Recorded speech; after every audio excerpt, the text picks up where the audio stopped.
This video and all EDH and chill content on the channel is now brought to you by Alter Sleeves. If you're looking to modify the look of some of your cards, but perhaps without having them actually altered, especially for valuable things like Gaia's Cradles, for example, or fetch lands, you might not want to devalue them because ultimately, unfortunately, in many cases, they are an investment. So Alter Sleeves allows you to spice up the way things look without damaging the cost of the card. They also allow you to replace art. If there's an art you particularly don't like, or you maybe have bad feelings about the artist, and let's be real, we've had some of that recently in Magic, haven't we? You can replace the art on Magic cards with Alter Sleeves too, again, still keeping their resale value if you want to. Beyond that, some of the Alter Sleeve looks are just phenomenal. Like, if you click in the link in the description below through to Alter Sleeves, you'll see some of my favourites, some of the ones that I featured in Tatyova here, and some other ones I'm looking to pick up for other decks too. If you use the link below, you'll help support the channel. Hello and welcome! I'm Vince, also known as PleasantKenobi on the internet, and today I'm going to be looking at a deck tech for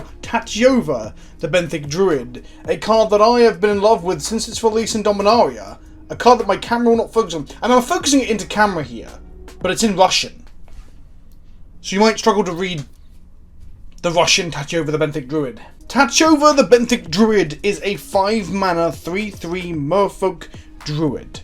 Her creature types aren't too relevant. The main thing about Tatyova is that on the card it says, draw a card and gain life each time a land enters the battlefield under your control. This deck tech is going to be a super casual go through my deck. I've been playing the deck since Dominaria dropped. I got her at the pre-release and I was like, this seems good when you crack a fetch land, and I've never looked back. It's easily my favourite EDH deck by a huge margin now. She isn't actually border extended. This is a foil Tatyova in what's called an altered sleeve. You'll see more of these when I get down to looking at the deck card by card. But this is a Tatyova in an altered sleeve to make her look even sexier than she did already as a Russian foil. I often position this version of Tatyova as about an 8 out of 10. It plays a lot of valuable and powerful cards like fetch lands and Gaia's Cradles. Some people tell me it's a 9 or maybe even slightly higher because it's quite combo-tastic, whilst other CEDH players get frustrated when I say it's relatively competitive. So, like much things in Magic, you just can't win no matter what the fuck you say. And I also want to preempt the whole deck tech saying, the deck is beautiful, I've got a lot of alters, sleeves, foils, foreign cards and that stuff. I've been building this since Dominaria's pre-release. Dominaria came out in April of 2018, which is 2.5 years ago. So I've been working on this deck slowly but surely. I'm kind of at where I am now. There's a few upgrades that I'm going to talk about from the new set that I haven't got around to putting in just yet. And the deck isn't finished in terms of how it looks. I'm looking forward to showcasing this deck to you, but it's a work in progress. I like going to events and playing with friends and trading in things and getting mementos of events to tell a story. For example, the Crucible of Worlds, the Expedition one that I have that I'll show you more of in the deck in a moment, is a memento of Grand Prix LA, the one that I did coverage for Channel Fireball, and I will never forget. Every time I play that Crucible now, it reminds me of Grand Prix LA, MagicFest LA, and that's what Magic's about a lot for me, is the memories of the friends I've made, the times I've had with those friends, the events I've been to. It's kind of sad in some ways that at the moment, I'm not improving or building on Tatyova. I don't really want to pick up foils and things online or trade stuff in to get things online and stuff, because I want to pick those things up at events from vendors, trading with people after a draft when they open a foil that I need. So I remember that's where I got that from. In short, don't get shitty in the comment section because I've got some like valuable cards in here, right? Like, I've been playing for a very, very long time. I've been building this deck for quite some time too, and I just love it. It's my favourite commander deck by a huge margin. Anyway, with that out of the way, let's look at the deck. Let's go! I'm going to try and not make this video too long. I'm going to also try and get my autofocus to stay on cards that are in this position in front of me. So we'll start with Tatyova the Benthic Druid. She is an engine card for this deck. In essence, you are looking to make land drops, which naturally you want to anyway, but you want to make more land drops than normal to fuel your engine cards. Tatyova draws you a card and gains you life. The life gain helps to pad you out as you dawdle around, but the drawing cards is the important part. It either allows you to go off on a particular turn, or just like create a huge amount of value to get back into the game. Any foreign cards, I will put a non-foreign version on screen over the top, but this is in terms of the showcase, a foil Russian copy. I picked up at a European GP, I believe it was Prague the first time around, and this is in an altered sleeve, and I love her. Let's talk lands to begin with, shall we? So lands, we have 41 lands. Now the most important lands are going to be your fetch lands. We are only playing Fabled Passage, Windswept Heath, Verdant Catacombs, Wooded Foothills, Misty Rainforest. They are only 5 fetches in the deck at the moment. Now, I've gone up and down on these. I've played a copy of Evolving Wilds before. I've played a Flooded Strand before. On the whole, you want your lands to fetch green sources because you play a few more forest than you do blue sources. I play very few blue cards in my Tatyova deck. Green, it's basically a mono green deck with a bit of blue interaction. The reason the fetch lands are so important, we'll come to a bit later. We've got multiple ways to manipulate the top of our library, multiple ways to play cards out of our graveyard, get back cards out of our graveyard. So having lands in the bin is important. The other thing with these cards is that they play well with both Tatyova because they are the life gain offsets the damage, and you get to draw 2 cards when Tatyova's in play. But they play very well with Lotus Cobra. Lotus Cobra I'm going to nominate as our secret commander, so I'll come to that shortly. But these are our fetch land options. Then in addition to the fetch lands we play, obviously lands we can search for. So let's start with the basic lands here. I actually can't remember how many I'm up to at the moment. I go up and down a little bit. We're on 1, 2, 3, 4, 5, 6, 7, 8, 9, 10, 11, 12, 13 basics at this point. Basics are important because you want to be able to fetch things off your fetch lands, and there aren't actually that many fetchable like forests or islands you want to play. We've got Breeding Pool and we've got Tropical Island. Also, just as a heads up, because this is a bit of a showcase as well as a deck tech, I'm trying to make all of my lands really, really fancy. I started off with a complete set of the altars that I picked up from GP Birmingham from a vendor. I'm not even sure who altered these, so if you're watching this and you know who this altarist is, please let me know in the comment section below. It's the same altarist for my islands, and again, I went for a whole set of these islands originally when I was playing only 4 of each of them. But then I've slowly but surely started to change them to fit with things that just make me happy to think about. So we've got our altered ones. This is basically just from the set boosters that I got sent by Wizards of the Coast. It's not a huge, like, massive, monumental moment, but it's nice to put shiny cards I get from the company that make the game from making videos about Magic. That makes me feel happy when I draw them. And then these again, these are the foil ones from Unsanctioned. Again, I filmed a video of playing them. There's a video on the channel if you want to see it with my friend Heppel. Shout out to Heppel. So again, memories of being sent stuff, exclusive stuff. And then this was opened from a Russian pack, another GP. And then this is just an unhinged island that I've had for the longest time. This is my favourite island. Absolutely favourite island. So I had to have at least one of these in here. So I'm spicing them up as I go. So they're going to be varied. Some people hate this. Really, if you want to be efficient, I'm going to need a multiple snow covered. So I'm going to have to get foil snow covered or foil foreign snow covered of the non-full arts too. Yeah, because we play Field of the Dead. So we play a lot of basics for the fetch lands, and also you want to be able to ghost quarter yourself, and you want to be able to ghost quarter yourself multiple times. Ghost quarter itself, we'll come to it in a moment with the utility lands. Then we come to the utility lands. So let's fan out our utility lands here and separate them from just the fixing lands. These are your lands that fix your mana. We've got Command Tower, we've got Hinterland Harbour. This is actually fully altered on the card here. Same altarist as my basic lands. Again, we'll put it up from a vendor at Prague. This is Prague the first time round. The other lands were from Birmingham, but same vendor. Hinterland Harbour. This is just the Dominaria one. I do want to get one of the... actually, no, I quite like the Dominaria out. I'll stick with the Dominaria out, and this is in foil. Then we've got a foil Asymmetric Growth Chamber from the original set, which was Guild Pact. The reason that that's important is because the foiling gives us a lovely set symbol down here. There we go. I'm not super hot on these. I talked about these in my Enter the Battle with tapped lands that slap. That video can be found in the comment. The cards for this one. But the thing is about that is good about the ETB tapped Karoo lands that bounce a land back to your hand is that with things like Symmetric Grave Chamber in this deck, it allows you to make another land drop. So if you've got multiple land drops for the turn, which we'll come to with our utility card shortly, you can play this, pick up a land, and put the other land back down to make sure you hit your land drops. Or, in the case of a certain utility land, put it back in your hand and utilise it from hand, which I'll come to in a moment as well. I think this card is perfectly reasonable, and I think it's better than the green-blue decks for the reasons that I'm listing.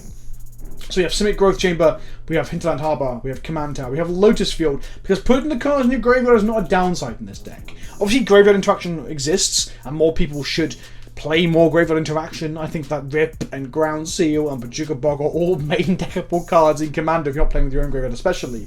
Lotus Field putting things in your graveyard actually enables us a lot of the time. And then we have Breeding Pool, Waterlogged Grove, and Tropical Island as well. I need to actually pick up an auto sleeve for this because I'm never going to get this altered because I want to keep the resale value of it. I recently sold a load of duels that I picked up over the years to fund my Warhammer habit, so it's nice that you can sell out of Magic. As much as I complain about the cost of Magic, that is nice. So that's our our package of lands that completely just fix us, essentially. And then we come to utility lands. We're going to come to this one at the end. We have Teleria West. This is a ETB tap land, which I don't really like playing ETB tap lands, but a lot of the time you just transmute this for the land you need, namely this one. Also, if you played it earlier in the game, you can bounce about to Hammer the Simic Growth Chamber in order to go ahead and transmute it. You can sack it off to sacrifice effects and loam it back to go and search for Gaia's Cradle. This card is gas in any lands deck. Outside of lands, it starts to get a bit worse. Obviously, the traditional use for outside of Commander is you're going to get Pact of Negation with it to protect your combo. So if you are a blue-red combo deck, or a Grixis combo deck, some sort of Storm or Doomsday Pile, or something super competitive Storm deck, I can understand why you might want to play this. But personally, I'm on board for Teleria Occidental for use in lands-based decks. This is what we're going to go through one by one, because the utility lands are good. Dryad Arbor, I think, is a mistake in the majority of Commander decks, because it's a land that gets swept up in removal spells, Wraths, Toxic Deluges, Wrath of Gods, Day of Judgments, that sort of thing. But here we can green suns for it. It's also a body that we can get to block off of our fetch lands, and it's a body we can recur through our multiple recursion effects. Basically, I don't play this anywhere unless creatures dying matters or lands matters. They're the two decks that I would look to play Dryad Arbor in. Then we have Aboro, Passing the Clouds, which is just a land that itself allows us to return to its hand and then play again to get multiple land drops. That's it. Want to trigger a Lotus Cobra or a Tracker or even Tatyova once or twice or 3 times a turn. This allows us to do that if we're in a... Dark Depths is a meme. If you want to make this deck competitive, take this out. If you want to make 2020s and hit your friends with it, keep it in. Simple as that. It's a land that doesn't even make mana. It's just a bit of fun. I shouldn't really be playing it, but you know, sometimes you've got to have your silver bullets that are there to be fetched out for the lols. This is a Field of the Dead, one of the best, if not the best land they've printed in the last decade, perhaps. The card is, if you'll excuse my French, fucking absurd.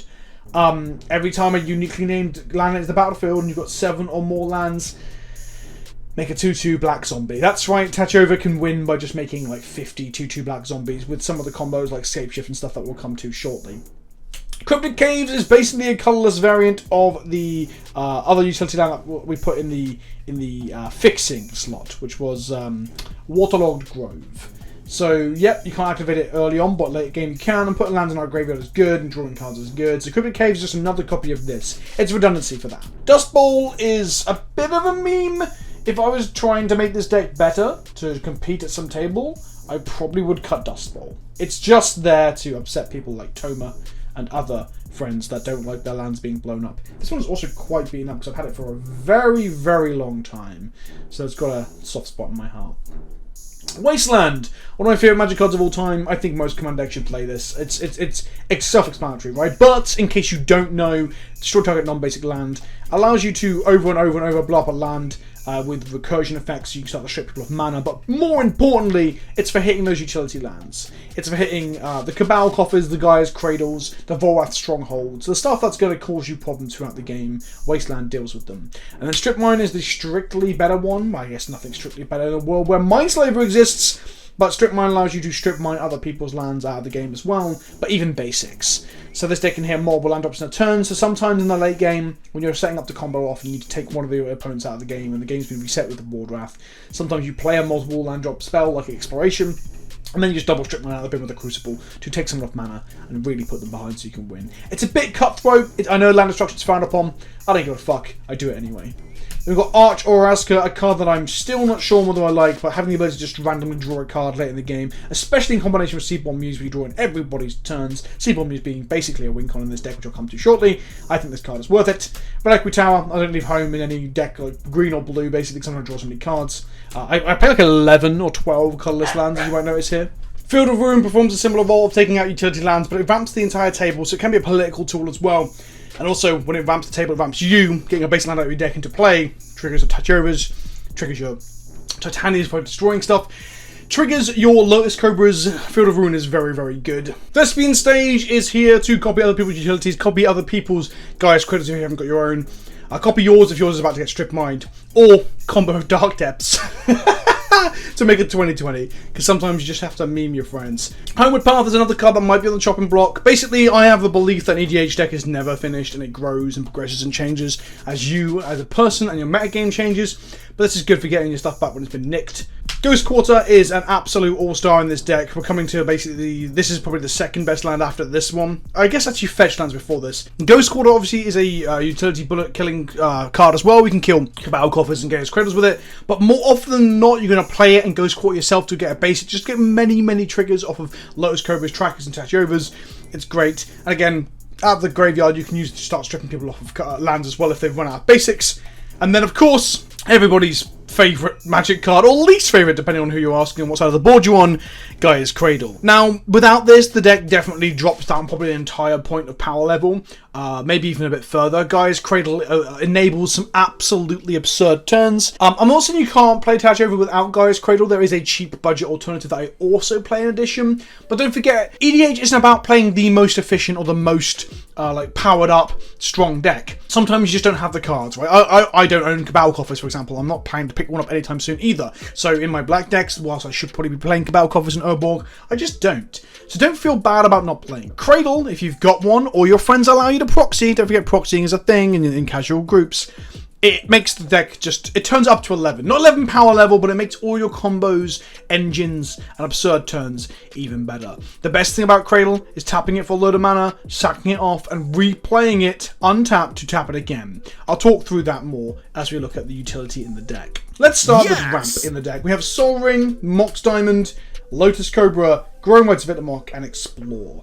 Now, I'm looking for a spot for Growth Spiral, but I keep edging about not having it. I might actually cut one land for it, probably the Dark Depths for a Growth Spiral if I was going to be playing this with the intention of winning tomorrow in a tournament. Not that EDH is for tournament play, let's be real. Everyone should play Soul Ring. I'm not going to go into great detail about this. Even in your like green decks, Soul Ring is still good. The investment you get back for playing it is absurd. Mox Diamond is great because putting things in our graveyard is actually good in this deck. Mox Diamond says put a land in your graveyard when you play it, and that just taps for any colour. So it's mana ramp, it's mana fixing, and it also enables your graveyard-based strategies. And then we have Lotus Cobra. So this is the secret command of the deck. I'm going to do that last. Growing Words of Itamok is an enchantment that when you have 4 creatures or more, it flips over to be a Gaia's Cradle. When it ETBs, it triggers and you can look for a creature in the top 4. But honestly, I whiff quite regularly with that, even a deck with a lot of creatures. But the flipping into a second Gaia's Cradle, it's insane. Having 2 Gaia's Cradles in play, well, I don't know how much I have to explain this, but it's very good. I would say that most green decks in Commander that play a lot of creatures probably want a Growing Rights if they haven't got a Cradle. So this is your cheaper version of Cradle, but you should play both of them if you can. Explore is essentially, like I said, it's essentially Growth Spiral. Honestly, Growth Spiral is probably better because I can cast it in other people's turns to do some like shenanigans, although I hate the word. But I've got this altar, so this one wins out because I prefer my deck to look nice. This is not obviously, this is fully altered. And then we got Lotus Cobra. Lotus Cobra is a secret command of the deck. Play a land, make a mana. Play a fetch land and crack it, make 3 mana. It turns fetch lands into literal Black Lotuses. This allows you, with other utility and engine cards in the deck, to just generate absurd amounts of mana, way more than what people would expect. I guess it's not really less of a known entity now.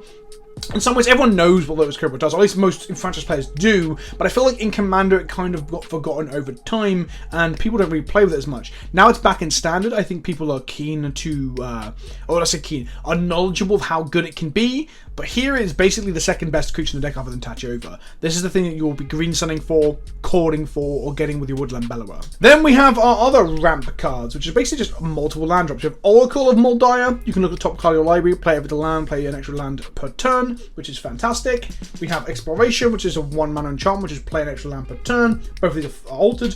Wayward Sawtooth is an extra land drop per turn. It's pretty good. We want to play that. We have Azusa, Lost But Seeking, which is 2 extra land drops per turn. This is a card that you often get instead of Lotus Cobra.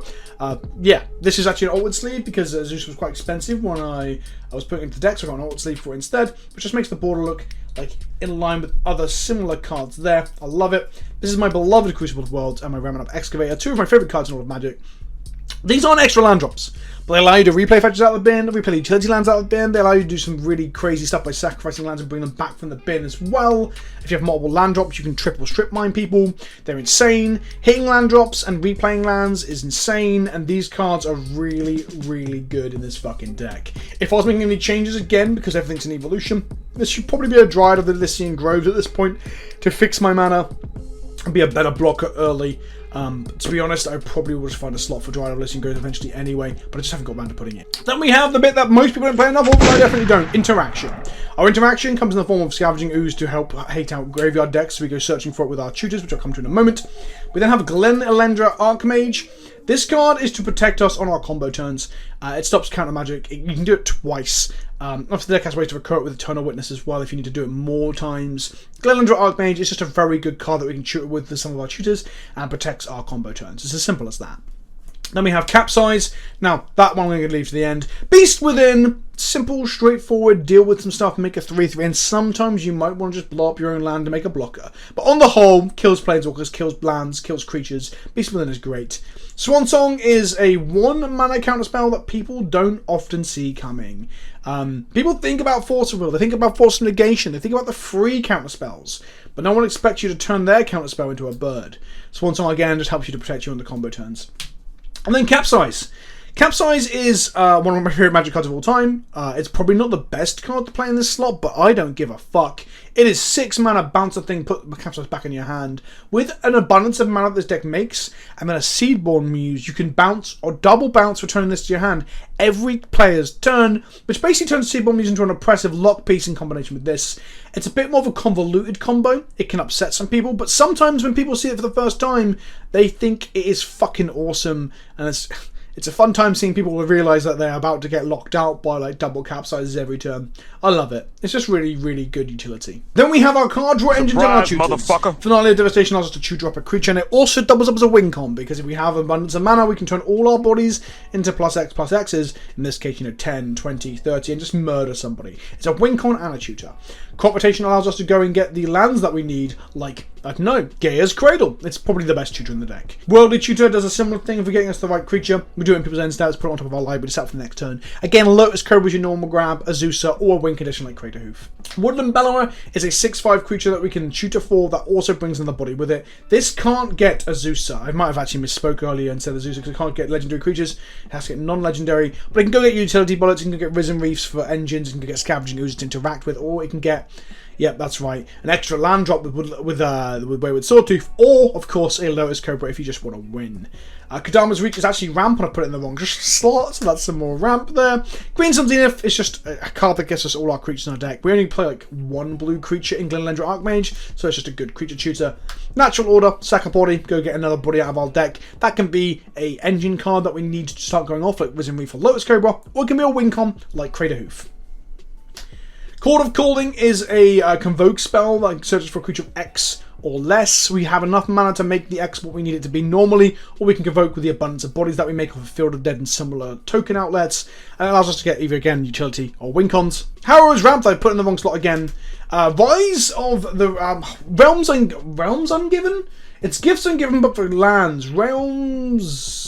Exploring Realms? Either way, search for 4 lands, and a target opponent puts 2 in your hand and 2 in your graveyard. Sometimes you just fail to find and put 2 in your graveyard to enable Life from the Loam or Crucible. It's pretty good in decks like this. Gnarly's Intervention allows you to search for X land cards, including Cradles and such, and put them into your hand, or it does X damage to each creature with a flying. So it's got an extra added bolt-on alternative move that sometimes wins you the game or stops you from losing. Mystical Tutor goes and finds what you need, including other tutors. Blue Sun Zenith allows you to dump mana into drawing cards. Or win if you have enough mana. If you have like 1,000 mana or whatever, not 1,000, but several hundred mana, you can just kill target player by making them draw out. And then we have Cloudstone Curio. This is a weird engine because it allows you to bounce things back to hand, but it allows you to like loop Craterhoofs to go for a win when you haven't got enough creatures, for example, by playing Craterhoof, bouncing another creature, casting that creature, put Craterhoof back in your hand, replay Craterhoof, and like pump your team hugely. It also allows you to just like hit land drops by turning them all into Simic Growth Chambers. Again, it's also a May. So you don't actually like screw yourself over with it. It allows you to do some really tricksy stuff that I could probably do a whole video on some of the cool interactions with Cloudstone Curio. The main thing though is like returning Eternal Witnesses and Woodland Bellowers and other things to your hand. Now we come to like value engines. Risen Reef, which is in a beautiful sleeve here. Really makes the foil pop, by the way. Wizard Reef lets us look at the top card of our library from put a land into play, and if there's a land, put it into play, and if not, just put it to our hand. It's basically drawing us cards. If it hits lands, it draws us even more cards. It's pretty crazy. Wizard Reef goes crazy with one of our win cons, which is Titania. As we sack lands, including fetch lands, or sack outlets, we make 5/3 elementals, we trigger Wizard Reef, put more lands into play. We can just do crazy, crazy value chains of making tons of elementals and making Wizard Reefs. Wizard Reef is great. Sylvan Safekeeper is one of the best cards in the deck as well. It protects our utility creatures like Lotus Cobra and Tatyova from removal, but more importantly, it sacrifices a land to give that Shroud effect. So, with a Wizard Reef in play and a Safekeeper in play, a Titania in play, we can sack our whole board to make 5/3s for as many lands as we've got in play, triggering Wizard Reef each time, probably finding more lands, and we just create a huge value engine that's very hard to beat. Add a Lotus Cobra into the mix and you're generating mana, and before you know it, you've got a stew going. Our next sack outlet for lands is Zurinol. It pads out our life total with life, but it also just gives an instant speed sack outlet to allow us to again go off with Titania and Wizard Reef. Life from the loam to get lands back from our graveyard, and dredge our graveyard to put more things in there. Brainstorm to set up our deck and use fetch lands to manipulate it, and other search effects to manipulate it. It's just Brainstorm. Just draw 3 cards, put 2 back, shuffle your library, transform your hand. And how about doing that every single turn? Sylvan Library, again, it's just card selection. Every green deck should play this. I'm going to go on a limb here to every green deck should play this. Burgeoning is insane in general, and it's insane in this deck. Whenever your opponent plays a land, you may put a land card from your hand into play. If you attach over in play, you put a land in, draw a card, might draw another land. Next opponent's turn, they put a land in, trigger, put a land into play, draw a card. This plus Tatyova can sometimes net you a ramp of 3 per rotation at the table. It's absurd. I love Mia Burgeoning. Eternal Witness, no green deck should be without this either. This is the other green staple. Eternal Witness allows us to get a card back from our graveyard. This is a beautiful extended border foil. I love it. This card is great. What do I need to say about Eternal Witness? Rex Sage, destroy artifacts and enchantments. Great silver bullet. And then we've got some other utility here. We've got, again, a bigger Rex Sage that we can get back from our graveyard. We've got a big beta that allows us to put lands back in our hand to hit land drops. Basically, his secondary ability is the best part of him, but being a big reaching threat is also not terrible, especially if he's got haste. And then we've got Nissa Vital Force as well, which basically, it can bring things back from our graveyard with a -3, which is great, but the best thing is to uptick and untap your Guy's Cradle. A, you can slap a friend with it if you're really in a pinch, or B, untap your Guy's Cradle and just make 1 billion mana. I love untapping and retapping Guy's Cradles, and this is one of the ways you do it in the deck. Then we come on to more, I guess, engine cards, but these are engine cards that are probably more winny than this thing. Game winny? More game winning than this. Sylvan Awakening allows you just to hit someone with all your lands to finish them off, or alternatively, turn all your lands into creatures, then tap your Guy's Cradles for billions of mana, because all your lands are now creatures. Just remember they have summoning sickness. No, they don't. Not from this one. Sorry, the new one from Zendikar Rising that I've not included that turns your lands, all your creatures into forests. They still have summoning sickness. This gives them haste. So, yeah, you can actually loop Guy's Cradles to make 1 million mana thanks to thanks to sack outlets and crucibles and such. It's crazy. Yep, Nexus of Fate. It's the only extra turn effect I play because you can play it multiple times. You're drawing so many cards, there's a chance that if you have 2 good, engine grinding turns where you're, hitting multiple land drops and drawing multiple cards and making multiple mana and all that jazz, you might just get to cast multiple Nexus in a row, and at that point the game's over. It might feel like you're durdling, but, I mean, you are coming to a clear conclusion. Hedron Crab. Either mill out an opponent if you're really feeling like you want to make some enemies, or you can mill yourself out to enable Eternal Witness, enable your Crucibles, your Round of Excavators, or enable your Loams. There's a possibility I put the new crab in, but this crab stays in, so whether I play an addition, I probably don't. This crab here is better for enabling yourself. Tracker makes clues. Clues cost mana to activate, but this deck does not struggle to make mana. Animist's Awakening. This allows you just to hit a load of landfall. It's not great if your board is empty. It's just kind of like a filler card. But if you've got a Cobra, a Tracker, a Tatyova, casting this for 5 or 6 or 7 when you're playing 41 lands is pretty good. This is when you want to sack your whole board to your Sylvan Safekeeper and then bring them all back. This is Wilderness Reclamation. This brings back all lands from your graveyard tapped. This is a beautiful Russian foil, but this is this is a huge value swing a lot of the time. Again, Tatyova or Cobra or Tracker, you just get huge amounts of triggers and get all the value. World Shaper is that on a body, except you've got to get it killed. I'm thinking about cutting this soon, honestly. Yeah, it just... Getting it killed is harder. We don't have sack outlets for permanents, only for lands. But people won't block it, or it's a very good blocker because people don't want you to put your lands back into play. The other great thing is you can sack your lands in response to, or just before it dies in combat. So yeah, you don't want to sack your lands and then try and like goad people into fighting it. You want to have it on the board as a deterrent, and then when someone goes to wrap the board as insurance, you sack all your lands to the graveyard. This dies and get them all back. It's not amazing, but it's pretty good. Genesis Wave. It can be a value engine to hit some lands and hit some creatures and stuff early on if you're really into it for like 10. Genesis Wave for 10. Not bad, right? But really the deck wants Genesis Wave for like 40 or something and win the game. I'll come more to how you win the game with that in a moment. And then Scapeshift. Scapeshift's a weird one. With Field of Dead, you can make so many bodies that you win. It can... A value Scapeshift in this deck is crazy. With Titania in play, you make tons of 5/3s. Obviously, with the land into the battlefield, I don't have to labour that point. You make a lot of triggers. Scapeshift's great in this deck.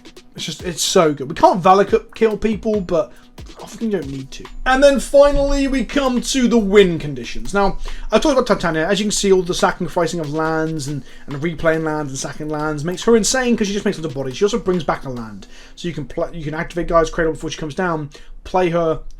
Sack the cradle, play her, get the cradle back, and that's your first cradle back into play. Yeah, recurring cradles is great. Recurring just fetch lands is great. Titania is great. Yep, it's everybody's least favourite homogenizing combo win condition from every format ever, but if your Genesis is raving 40 and you're going to draw your deck thanks to Tatyova, you want a Thassa's Oracle in your deck. If it enters the battlefield and you have less cards in your library than your devotion to blue, you just win.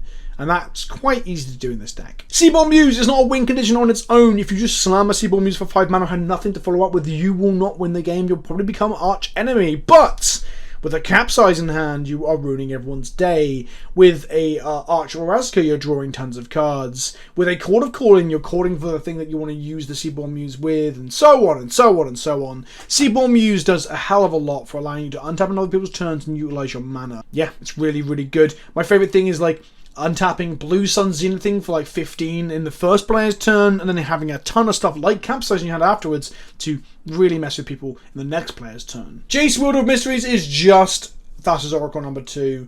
We don't play Laboratory Maniac anymore. I took it out for Thassa's Oracle, but 2 effects are the same is fine. The mill is fine. The card drawing you a card is fine, but ultimately it will die if it's in play for a turn or 2. So this is here to G-Wave into and just win the game. Avenger of Zendikar is an obvious include for any big green deck going big.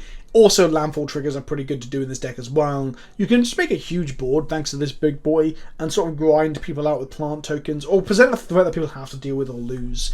And then, of course, where would we be without Concordant Crossroads? The card that you will spend most of your combo value turns digging for to kill your opponents. If you've got like 48 power, 5/3s in play of Titania, somebody's gonna die if you just draw Concordant Crossroads. Of course, it's a double-edged sword because it makes all creatures have haste, including your opponents. But often you just want to play it on the turn you've gone off. Play it on the turn you've, I don't know, cast a Avenger of Zendikar and played 3 lands and stuff like that. Play Concordant Crossroads and win the game on the spot. And of course, no big green semi-competitive I want to smash table deck would be complete without my favourite green card of all time. It's up there with it's this or Eternal Witness, right? It's this or Eternal Witness. Craterhoof, motherfucking Behemoth. Hoof, there it is. The final card for this deck technical showcase because I fucking love it. This card kills people in every format it's ever been legal in because it's just so fucking gas. Now, if you don't know what Craterhoof is, I'll stop shaking it and I'll read it. When it enters the battlefield, creatures you control get +X/+X until end of turn, where X is the number of creatures you control. That includes himself, so it comes as a 5/5, and at minimum it comes as 6/6 with haste. And if you have like 3 bodies in play, you're already buffing everyone by 4. That's the other 3 bodies if they're 1/1s are now 5/5 tramplers. He's now a 9/9 trampler. Do you see what I mean? Just a couple of creatures and this guy will murder people. You can natural order him out, you can green suns for him, you can cord for him, you can just hard cast him with the abundance of fucking money you've got. You can bounce him back to your hand using Cloudstone Courier and replay him again. You can get him back from the bin with Eternal Witness. A lot of your wins, I'd say 70% of my wins of this deck are with this. The other, maybe another 10 to 15% are with just beat down with hasty creatures thanks to Titania and Concordant Crossroads, and the other 10 to 15% is like just G-waving out for the win. That's the way you win with this deck. If you want to make the deck more competitive, I think the real big include is A, taking out Dark Depths, and B, is playing a Amulet of Vigor. I'll put that on the screen now. Amulet of Vigor really pushes this deck over the top because all your ETB tap lands come into play untapped. All your like Animist's Awakenings and Scapeshifts, they untap. It's pretty crazy. But that's the deck. There'll be a link to the deck list in the description below. I love this deck. It's a work in progress at all times. I change bits here and there. New cards need to be added. And of course, I'm slowly foiling and getting foreign cards and altars and altar sleeves to make the deck look really nice. Because I love a little pet project like that. I hope you've enjoyed this showcase / deck tech and discussion around Tatyova. Let me know if there are cards that you think I'm missing from the deck. Is there something very, very obvious? I'm not paying enough interaction. That's just a fact. Let me know. I'm always interested to hear. If you like this video, maybe I'll do more with more paper decks. I've got Perforos that looks quite pretty, and I'm looking to build some more decks. I've got a few other decks as well, but they're not as pretty as this or Perforos. I'm looking to build more decks for Paper Commander anyway, as my store is starting to play some events. Whether or not I play Paper Commander before the COVID is gone, I don't know. The glare here is awful when I put cards down, but my arm is tired. Thank you for watching. I've been Vince, also known as PleasantKenobi on the internet. If you want to pick up some altar sleeves, check out the link in the description below. Drop me a comment, don't forget to hit the like button, subscribe, and I'll see you all soon. Ta-ta for now.